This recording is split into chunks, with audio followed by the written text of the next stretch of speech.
Hey, what's going on, guys? Today I'm going to be talking about the LA Rams and their performance so far this year. And I think things need to change. This on another episode of... So, the Rams just lost to the 49ers on Thursday Night Football, 26-23 in overtime. And as a Rams fan, here are my thoughts. Because obviously, I'm not a big content creator. I don't have anything to do with the team. I can't influence any decisions. But as someone who's watched this team enough, I just want to put my thoughts out there. So, the performance leading into this game this year, I thought was very good. They beat the Texans in a slow game. They blew out the Titans.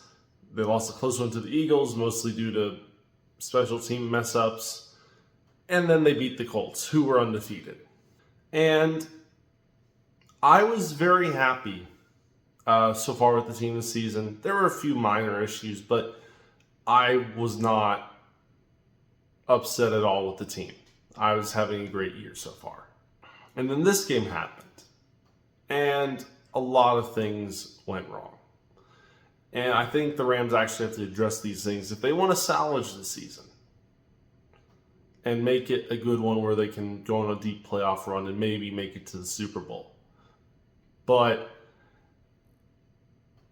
if they don't address at least a majority of the 5 things I'm going to go over,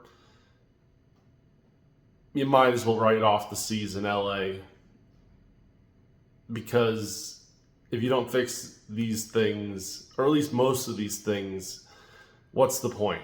So first up, let's get right into the list of 5 things they need to fix immediately or at the very least soon.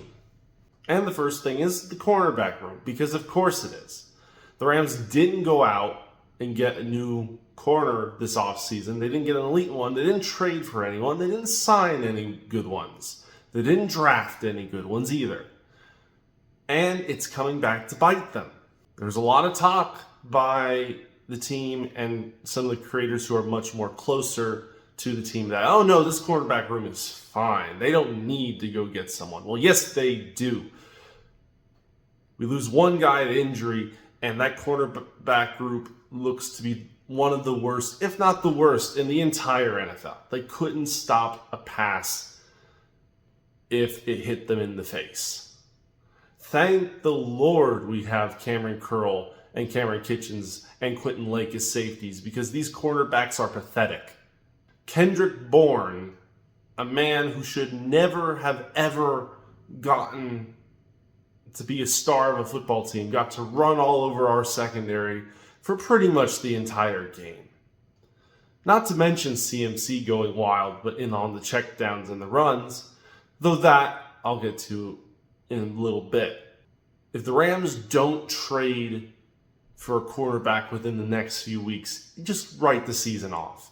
It's the biggest issue. They can't stop anything through the air with this group. How do you expect to stop some of the best passing teams in the league in the playoffs if you can't even stop third-string 49ers? Go out, trade for an elite quarterback. Go contact one of the teams that have 3 to 4 losses. I'm sure there's someone who has a cornerback that's willing to take something. Next up, we got the special teams. Now, there were inklings of this back during the Eagles-Rams game where the 2 field goals were blocked, and I thought, okay, there's no way they'll mess that up again. But they did. They did it again. It's becoming an issue. And is it the line? Is it personnel on the field goal kicks? Are they at fault? Is it the coach? I don't know. I mean, it might be both. If the coach is that bad at telling them how to block people on a field goal or an extra point, it may as well be the coach's fault. If they don't fix that, we're basically saying, we don't want those points. Have fun, as long as you can stop us. And guess what? You get a chance at running it back for a touchdown, because Yeah, our team's just that bad at kicking extra points and field goals. Next, we get to the thing that has been the biggest pain so far this year. And it's the fumbleitis that our running backs have. Kyron Williams, what the hell? I get that you're a great rusher. I love seeing you on the team. But dear God, when you're near the end zone with everything on the line, put both hands on the ball. You weren't even stiff-arming anyone. You only had one arm on it. And yes, you got punched by a large man, but that's why you should have both hands on the ball, because you're at the goal line with the game on the line, for heaven's sake. And I don't like getting mad about Kyron Williams because I really like him. I wanted the Rams to extend him. But he does have that fumbling issue, and apparently no one's ever thought to try and correct how he does things. Blake Corum had a fumble too, but that was off of a pitch.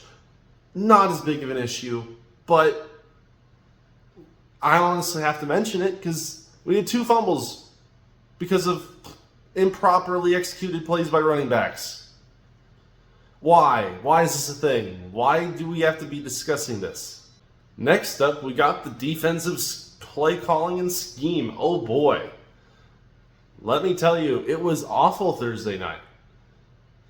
The 49ers, for most of the first half, checked the ball down. That's all they did. They didn't throw the ball deep pretty much at all. They barely called any running plays. They just dink-or-doinked their way down the field multiple times. And you know what our genius-level defensive play calling did to counter it? Well, let's just drop back. They're clearly going to throw the ball deep.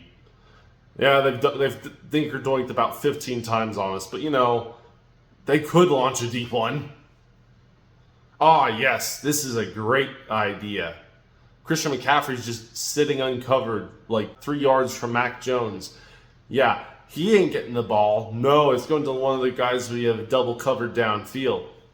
Yeah, that alone annoys me more than a few of the other things on this, because it was immediately correctable.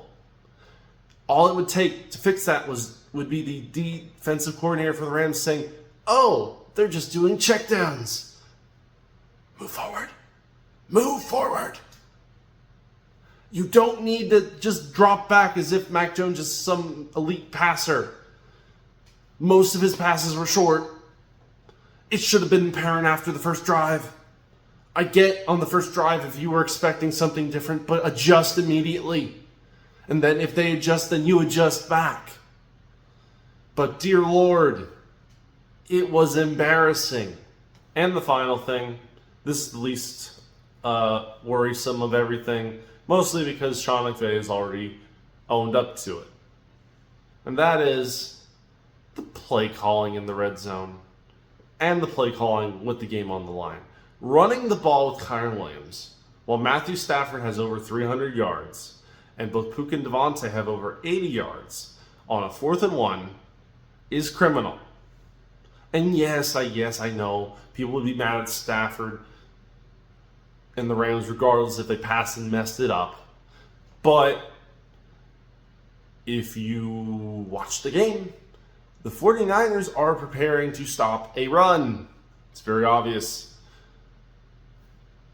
And if you see that, do you A, call a run right up the gut with Kyron Williams?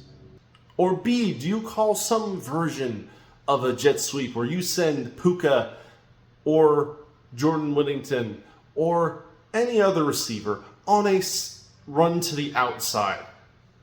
Or C, do you call a pass where Stafford's been electric and 2 of his receivers are closing in on 100 yards on the game? Well, let me tell you, they chose the worst option, which was running it up the gut into the waiting defense. Because, of course, they did. So those are the 5 things I think the Rams need to fix soon, if not immediately.